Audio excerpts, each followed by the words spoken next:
Kepulan asap tebal menjadi bukti keganasan serangan yang dilayangkan pasukan Rusia. Mimpi buruk bagi angkatan bersenjata Ukraina, di mana pejuang Donetsk terus meneror angkatan bersenjata Ukraina dari udara. Rekamannya ramai beredar di media sosial Telegram. Pada Jumat 14 April 2023, drone dari batalion terpisah Sparta menyerang posisi Ukraina di arah Avdiivka dengan melemparkan granat tanpa henti. Titik-titik pertahanan Ukraina secara bergiliran mendapatkan kejutan mematikan dari pasukan Rusia. Hasilnya terlihat dalam rekaman terjadi ledakan besar dan membuat tentara Ukraina lari kocar-kacir.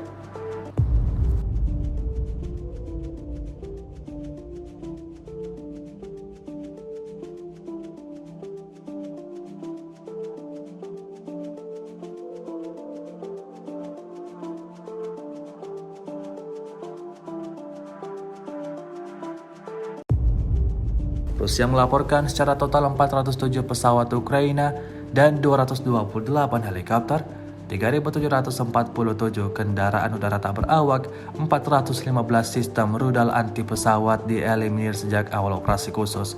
Sementara itu dari kubu Kiev, Kementerian Pertahanan Ukraina melaporkan 540 tentara Rusia dieliminir dalam sehari terakhir.